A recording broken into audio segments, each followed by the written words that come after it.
Although internet and social media can be extremely effective channels of communicating with the target audience of a company, that does not mean they are free from risks. With one click, we can send our advertising message to tens of thousands of people.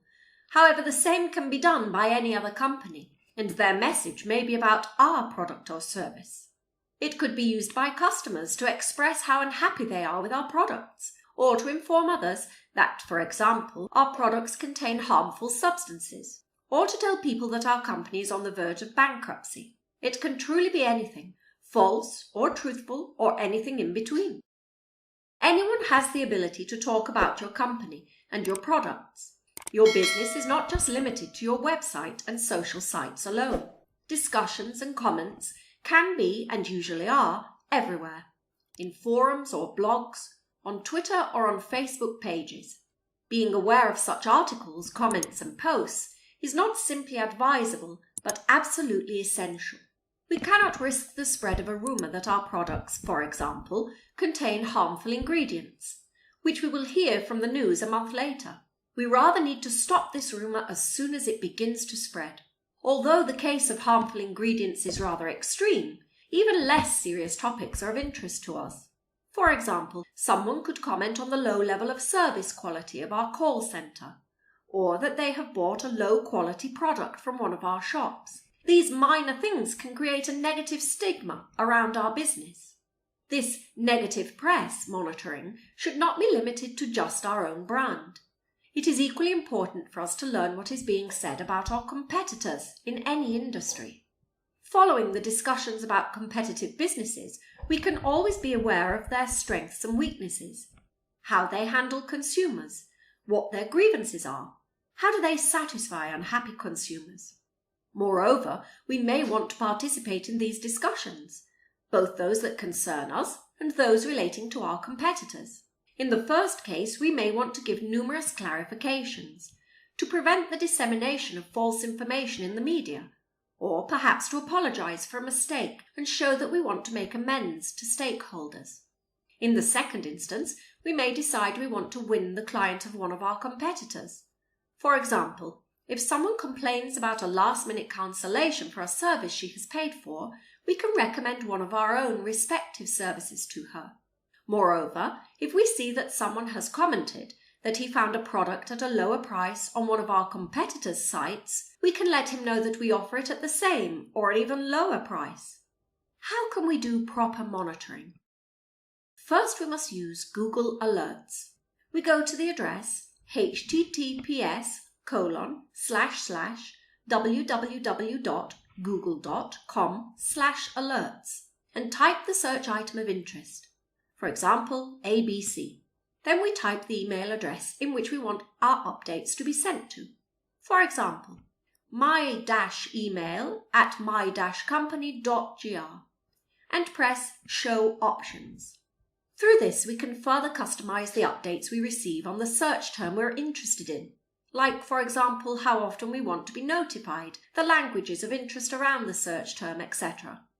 After finishing the configuration, we can now press the button Create Alert. Using the TalkWater monitoring tool, we can always be informed about any discussions surrounding our business that may be of concern to us. How we use this information depends solely on us, but in any case, we must be vigilant in deciding whether or not a mention of our business is worth responding to or not. This is purely dependent on whether or not you believe the information published is damaging your brand or not. Therefore, being vigilant is necessary. If we are familiar with the use of RSS feeds, we can use Bing as a monitoring service for our business. All we need to do is go to the address www.bing.com and search for the term of interest, again using the example ABC. After doing the search, the URL that appears in the address bar of our browser will look something like the following. What we need to do is add the word and format equals RSS at the end of this address and press Enter. As we can see in the picture, this will create an RSS feed for us, which we can monitor in real time to see what terms of interest Bing is detecting for us. Although the above methods of monitoring are quite useful, They unfortunately will not bring us all the available results. If we really want to learn what is being said about our brand, our products, and our competitors, we will have to use Google. To do this, follow these steps. Go to Google. Type in the keywords of interest by placing the word "or" between them. For example, my brand, or my product 2, or my product 3, or my competitor 1, or my competitor 2, or competitor's product 1, or competitor's product 2. Caution: the "or" must be in capital letters. If our search term is not a single word and it contains two separate words or a phrase, put these words into quotation marks.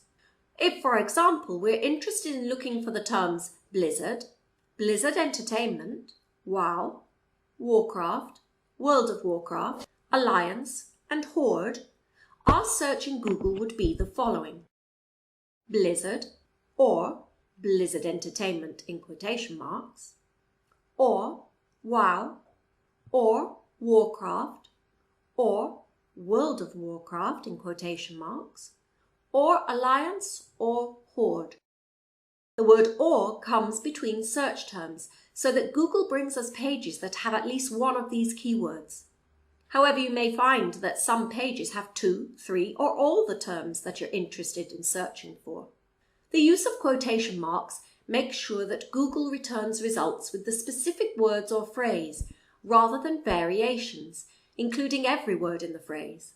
For example, without the quotation marks, Blizzard Entertainment could return search results including entertainment or a strong blizzard in a geographic location. As you can see, these would not be relevant to your search term, and that's why we use quotation marks. Once we find our terms of interest, we can click on Tools and press Enter. We then select Last Week as the time range for our search and sort the results by date. This way, Google will give us the most recent publications that have been posted on the internet during the last week, starting with the most recent.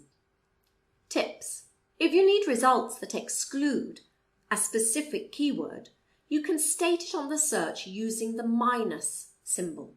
If we don't want the above search to have results containing the word Azeroth, for example, we would write the following: Blizzard, or Blizzard Entertainment in quotation marks, or WoW, or Warcraft, or World of Warcraft in quotation marks, or Alliance, or Horde, Azeroth.